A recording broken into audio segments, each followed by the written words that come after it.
Well, hello, my name is Vinay Kumar Pandey and you are watching VTech Engineering Solutions. IT layoffs 2025 के बारे में आज बात करेंगे। जैसा कि आप सभी को मालूम है कि पिछले 5 सालों से जब से कोविड आया है, तब से लेके अभी तक IT में बहुत ज़्यादा ड्रास्टिक चेंजेस हुए हैं। अगर वो जॉब की वैकेंसीज के बारे में हो या नई-नई टेक्नोलॉजीज के बारे में हो या नए-नए मॉड्यूल्स के बारे में हो, इनमें IT और CS का जो फील्ड है बहुत ज़्यादा ग्रो किया है, जिसकी वजह से आप लोगों को बहुत सारी जॉब्स मिली हैं। आपके इंजीनियरिंग के जो क्षेत्र हैं, उसमें जो है कॉलेजेस में इनकी सीट्स बढ़ी हैं, इनकी डिमांड बढ़ी है, ठीक है?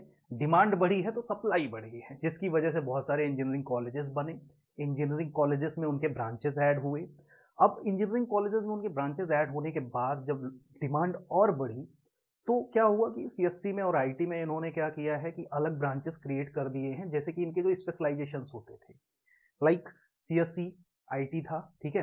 इन दोनों के जैसे एआई लगा दिया आगे, फिर इनको एक 60 सीटों का एक बैच और मिल गया।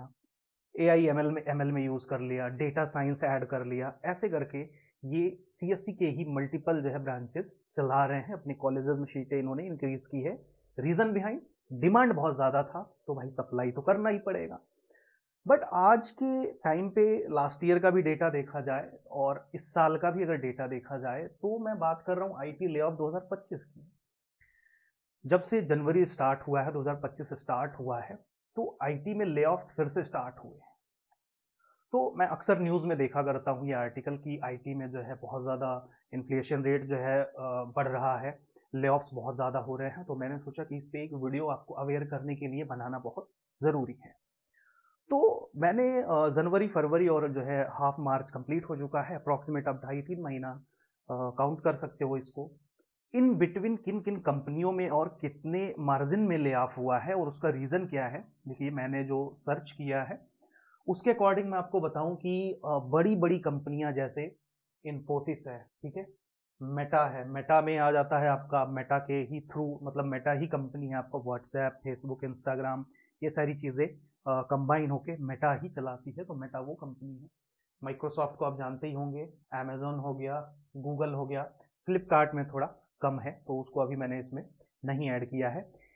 ये लोग जो है बल्क में जो है लेऑफ्स कर रहे हैं आईटी फील्ड में। आईटी फील्ड को आप सीएस से भी जोड़ के चलो, सीएस आईटी आप कंपैरेटिवली लेके चलो, तो इनमें हुए हैं लेऑफ्स। अब क्या आप पूछोगे कि छोटे छोटे जो कंपनीज हैं, जो इंडियन कंपनीज हैं या छोटे शहरों में बिलोंग करती हैं, या फिर सिंगल हैंडेडली जो यूज़ करते हैं लोग कंपनीज, वो उनमें क्या लेऑफ्स नहीं हो रहे हैं? उनमें बहुत कम हो रहे हैं लेऑफ्स। रीज़न बिहाइंड कि जो छोटे स्तर की कंपनी होती है, जिनका लेवल छोटा होता है, वो ऑलरेडी बहुत लिमिटेड जो है एम्प्लॉई जो है अपने इंडस्ट्री में रखती हैं काम करने के लिए, बहुत सेलेक्टेड लोगों को रखती हैं। अब जो एमएनसीज हैं या जो बड़ी बड़ी कंपनियां हैं, इनमें क्या है, आपको छोटे छोटे केआरए देके मल्टीपल लोगों की हायरिंग की जाती है, मतलब बल्क में हायरिंग होती है। तो हो सकता है कि प्राइवेट कंपनी जो छोटी फर्म हो, वहाँ पे जो एक आदमी काम कर रहा हो एमएनसी में, या फिर बहुत बड़े ऐसी कंपनीज में उसी काम को 2 या 3 लोग कर रहे होंगे। बट चीज़ें क्या होती हैं, स्मूथ होती हैं और जल्दी होती हैं, इतना ही डिफरेंस है। छोटे सेक्टर में क्या होगा, वो काम एक आदमी करेगा तो टाइम टेकिंग प्रोसेस है, बस उनके पास टाइम होता है। बड़े जगहों पर क्या है कि डिमांड एंड सप्लाई बहुत ज़्यादा होती है, दैट्स वाई वहाँ पे हायरिंग ज़्यादा होती है और काम को स्प्लिट करके छोटे छोटे केआरएज बना के उसको डिवाइड किया जाता है, जिसकी वजह से वहाँ पे हायरिंग ज़्यादा होती है। इतना आ गया समझ में? तो जो लेऑफ्स का रेट है वो कितना है, तो अभी 2025 में बहुत ज़्यादा नहीं कहूँगा पिछले साल के मुकाबले। देखिए 3 मंथ का जो डेटा है, आप भी गूगल पे जाके सर्च कर सकते हो, लास्ट 3 मंथ्स में इन तीनों कंपनी, चारों पांचों कंपनीज को ऐड कर दिया जाए तो अप्रोक्सीमेट 3,000 एम्प्लॉयज की जॉब गई है लेऑफ्स की वजह से। इसमें देखिए ऐसे जॉब्स भी होते हैं जिन्होंने जॉब स्विच किया है या जॉब छोड़ दिया है, ठीक है। तो जो एक्चुअल लेऑफ्स होते हैं, जिनकी जो कंपनी जिनको टर्मिनेट करती है या फिर बोलती है सेटलमेंट कर लो, आप चले जाओ, हमारे यहाँ इस वैकेंसी की ज़रूरत अब नहीं है। इसमें मैं आपको बता दूं जो पोस्ट है दोस्तों, वो जो है सीनियर लेवल के हैं, मैनेजर लेवल के हैं एंड डायरेक्टर लेवल के हैं, ठीक है। इन तीनों लेवल्स के जो है लोगों की जॉब यहाँ पे गई है। अब मैं अगर बात करूं कि एग्जीक्यूटिव लेवल की जॉब गई है तो वो नेग्लेजिबल है। मैं अगर 3000 में से बात करूं तो जो एग्जीक्यूटिव होते हैं, एग्जीक्यूटिव जो होते हैं उनकी जॉब, मतलब एग्जीक्यूटिव का मतलब क्या है कि अभी आप एग्जीक्यूटिव को फ्रेशर लेवल पे लेके चलिए, फ्रेशर लेवल, ठीक है। सीनियर लेवल क्या हो गया, ये लोग 3 से लेके 6 साल तक का इनके पास एक्सपीरियंस है, ठीक है। मैनेजर लेवल पे जो है इनको 6 से लेके 12 साल का एक्सपीरियंस है, ठीक है। डायरेक्टर लेवल के जो है इनको 10 साल से लेके 25 साल का एक्सपीरियंस है। ऑलराइट, तो ये एक सेगमेंट है। तो इससे क्या डिफाइन होता है कि जो फ्रेशर हैं या फिर जिनको 1 साल 2 साल का एक्सपीरियंस हुआ ही है, जिनको कंपनी ने अभी हाल फिलहाल में ही रिक्रूट किया है, उनकी जॉब अभी इस ले ऑफ में नहीं गई है। रीजन बिहाइंड, क्योंकि जो इनकी सैलरी होती है दोस्तों, इनका जो पैकेज होगा वो max to max 6 to 8 LPA होगा। 6 लाख से लेके 8 लाख के बीच में इनका पैकेज वेरी करेगा, जो फ्रेशर लेवल पे होंगे या फिर जिनको 1 से 3 साल का एक्सपीरियंस होगा, ठीक है। अब इनकी जॉब सेफ है क्योंकि इनको जो ये टर्मिनेशन हो रहा है सीनियर मैनेजर डायरेक्टर लेवल का, हो सकता है कि इनमें से ही किसी को सीनियर मैनेजर डायरेक्टर धीरे धीरे आगे चल के बनने का मौका मिल सकता है। लेकिन अभी ये जो 6 से 8 लाख का पैकेज है, इन पे बहुत ज्यादा इस ले ऑफ्स का इफेक्ट नहीं पड़ा है। नहीं क्यों पड़ा है उसका मैं भी रीजन आपको बताता हूं। सीनियर लेवल जो 3 से 6 साल हैं, ठीक है, इनकी जो पैकेज CS और IT में है वो मान के चलते हैं कि 8 लाख से लेके 18 LPA तक है, ठीक है। तो आप समझ सकते हो कि जो लोग करीब 1 लाख से ऊपर या 1.5 लाख का एवरेज मान के चलो जिनकी सैलरी है, और जो सीनियर लेवल पे हैं उनकी जॉब प्रोफाइल पे इस समय खतरा मंडराया हुआ है, ठीक है। अब आ जाते हैं मैनेजर लेवल पे, जो 6 से 12 साल का एक्सपीरियंस है। इन लोगों की सैलरी आपको देखने को मिल जाएगी 10 लाख से लेके 25 लाख तक, ठीक है। इनकी भी जॉब पे जो है अभी प्रॉब्लम्स हैं। प्रॉब्लम वही है जो मैं आपको बता रहा था कि छोटे सेक्टर्स में क्या होता है कि एक काम को करने के लिए, 2-3 काम को करने के लिए एक आदमी हायर करते हैं, जबकि बड़ी बड़ी कंपनीज में क्या होता है, छोटे छोटे KRA देके आपको काम को स्प्लिट करके मल्टीपल लोगों को बिठाया जाता है। तो उन मल्टीपल लोगों को देखने के लिए भी मल्टीपल मैनेजर्स बनाए जाते हैं, मैनेजर्स, टीम लीडर्स ये डिफाइन किए जाते हैं। तो उन पोस्ट पे अभी ये प्रॉब्लम्स चल रही हैं ले ऑफ्स की। डायरेक्टर लेवल की सैलरी दोस्तों बात करूं तो ये इनको 10 साल से लेके 25 साल और ऊपर भी एक्सपीरियंस हो सकता है। इनकी जो सैलरी होती है दोस्तों, ये करीब करीब आपको 22 लाख से लेके 1 CR से प्लस ही होता है, ठीक है। और इनके ऊपर मंडराया हुआ है खतरा। अब एक आपको मोटा मोटी समझ में आ गया कि एग्जीक्यूटिव लेवल 1 से 3 साल या फ्रेशर लेवल 6 से 8 लाख का पैकेज, सीनियर लेवल होता है 3 से 6 साल तक का और 8 से 18 लाख तक का पैकेज होगा। मैनेजर लेवल के जो होंगे 6 से 12 साल एक्सपीरियंस होगा, 10 से 25 लाख का उनका पैकेज होगा। डायरेक्टर लेवल के जो होंगे उनका जो है 22 लाख से लेके 1 करोड़ से प्लस का पैकेज उनका होगा, ठीक है। अब इन लोगों के ऊपर जो ले ऑफ्स चल रहे हैं, वो अगर मैं इन 3 मंथ्स तक आपको बताऊं, जनवरी फरवरी मार्च में भी 3000 नौकरियां जो है गई हैं इस ले ऑफ में। अब आते हैं रीजन क्या है। रीजन, सबसे पहला रीजन है कॉस्ट कटिंग, ठीक है। अब मैं वही बता रहा था कि 6 से 8 लाख जो पा रहे हैं, जो फ्रेशर है, एग्जीक्यूटिव हैं, इनका जो है कॉस्ट कटिंग करेगी कंपनी। तो सबसे पहले देखो कि कोई भी कंपनी होती है ना, कॉस्ट कटिंग के नाम पे या तो एम्प्लॉयज को निकाल देती है या तो फिर उनके आने वाले जो इंक्रीमेंट होते हैं उनमें जो है कटौती करती है, ठीक है। तो सबसे पहला रीजन यही हो गया कि जो ये मल्टीपल मैनेजर्स या लीडर्स या डायरेक्टर्स थे, इनको जो है निकाल दिया गया और उनकी जो रिस्पॉन्सिबिलिटीज थी, जो ये एग्जीक्यूटिव लेवल के लोग थे, इनमें डिवाइड कर दी गई और थोड़ा बहुत इनका इंक्रीमेंट मान लीजिए कि 2025 में इनका जो है इंक्रीमेंट 8 लाख पे 10% होने वाला था, इसको कंपनी क्या करेगी, इसको 15% बढ़ा देगी, ठीक है। तो उतना फर्क इसको नहीं पड़ेगा। 5% बढ़ाने में क्या करेगी, ये जो इस सीनियर का या इस मैनेजर की रिस्पॉन्सिबिलिटी होगी, ये ऐसे 2 एग्जीक्यूटिव में डिवाइड कर देगी, एग्जीक्यूटिव 1 और एग्जीक्यूटिव 2 में। ये 5-5% इंक्रीमेंट देके इस बंदे को टर्मिनेट कर दिया और इनकी जो रिस्पॉन्सिबिलिटी थी सिर्फ 5% या 7% इंक्रीमेंट देके एक्स्ट्रा उसकी रिस्पॉन्सिबिलिटी इसने 2 लीडर्स में डिवाइड कर दी। ये बहुत अच्छा सेगमेंट होता है प्राइवेट सेक्टर में कॉस्ट कटिंग का। दूसरा आते हैं इन्वेस्टर्स। इन्वेस्टर्स को हुआ क्या है, आईटी सेक्टर में मैं अभी बताऊं आपको कि जो ये artificial intelligence, machine learning, data science, ये जो चल रहे हैं, इनके ऊपर बहुत जोरों शोरों पर काम चल रहा है। जैसे अभी आपको गूगल का जेमिनाई देखने को मिला, ठीक है, वैसे ही अभी डीप सीक के बारे में आपने सुना होगा।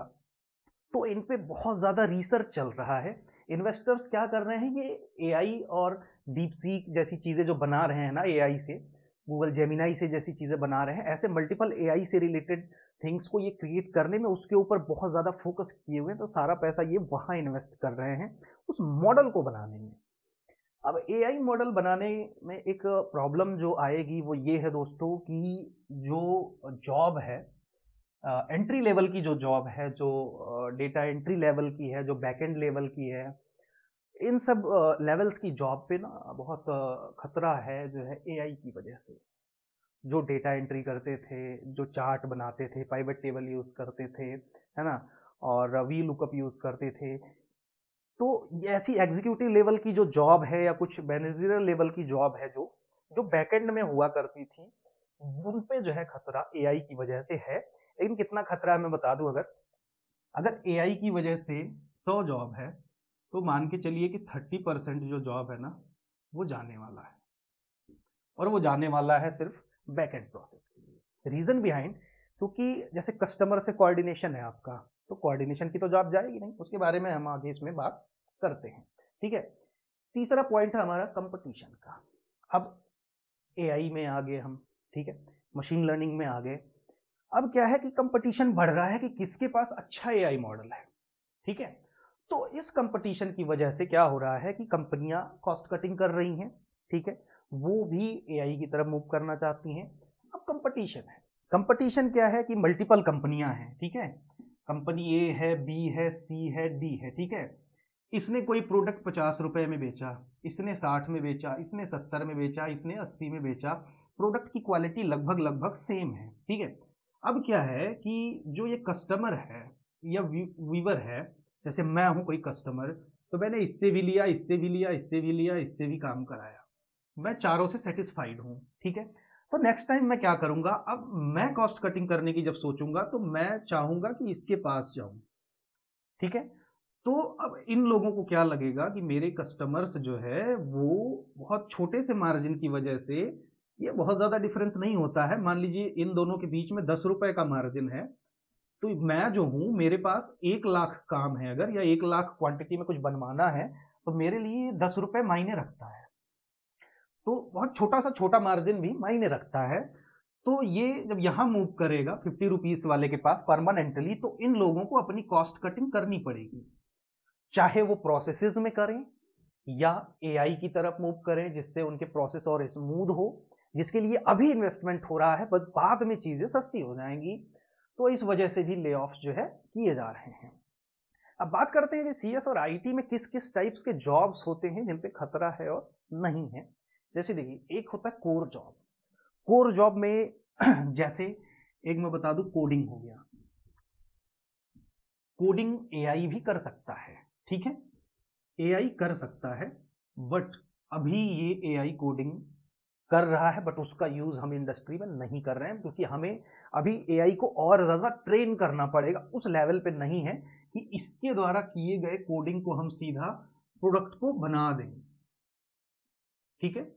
अभी इसके एआई में जो बना रहा है, जो कोडिंग कर रहा है, उसमें बहुत ज्यादा एडिटिंग की जरूरत, एडिटिंग कहिए या फिर उसको चेंज करते हैं या फिर उसको रीवेरीफाई करते हैं।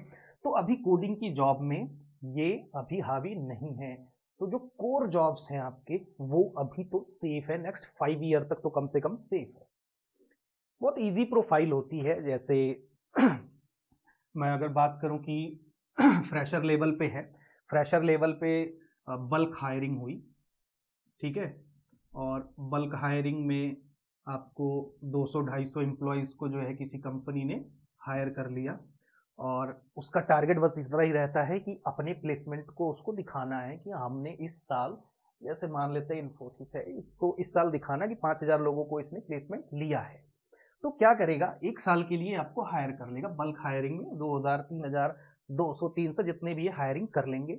फिर आपको ट्रेनिंग के नाम पे 1 साल के लिए, 1.5 साल के लिए, 2 साल के लिए कोई इजी टास्क जो है दे देंगे, उसके बाद आपको निकाल देंगे। ठीक है, या तो ये बोल के निकाल देंगे, या फिर स्टार्टिंग में ही आपको बोल देंगे कि ये जो है 1 ईयर या फिर 2 ईयर की इंटर्नशिप है आपके लिए, इसके बाद आपको निकाल देंगे।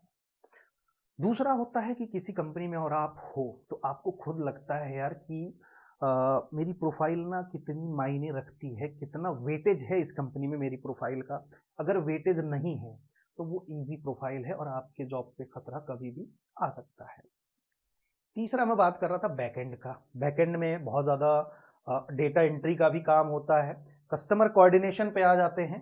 कस्टमर कोऑर्डिनेशन और बैकएंड में फ़र्क क्या है कि जो कोऑर्डिनेशन कस्टमर के साथ होता है वो कॉल पे होता है, इधर मेल पे होता है या चैट पे होता है। उस इनपुट को बैकएंड टीम को दिया जाता है, वो उसको फेयर करते हैं। ठीक है, तो इस इनपुट को फेयर करते हैं, मतलब जो एक्चुअल रिक्वायरमेंट क्या है या एक्चुअल डेटा क्या है वो बैकएंड टीम उसको रेडी करती है। इस वाले प्रोफाइल पे भी जो है एआई अभी आ चुका है, कितना, 30%। 30% काम कर रहा है, जिसमें एक्यूरेसी की प्रॉब्लम होने की वजह से अभी ये भी जॉब लगभग सेफ है। तो 30% जॉब में प्रॉब्लम आएंगी। अब बात करते हैं दोस्तों कि जैसे आपने बीटेक सीएससी कर लिया या बीटेक से आईटी से कर लिया आपने, ठीक है, बीटेक कर लिया आपने सीएससी से या फिर आईटी से, या फिर डिप्लोमा कर लिया आपने सीएस से या आईटी से। तो मेरा सलाह ये रहेगा कि अगर अच्छी प्रोफाइल आपको स्टार्टिंग में चाहिए, अच्छा पैकेज चाहिए, तो आप हायर स्टडीज की तरफ मूव करें।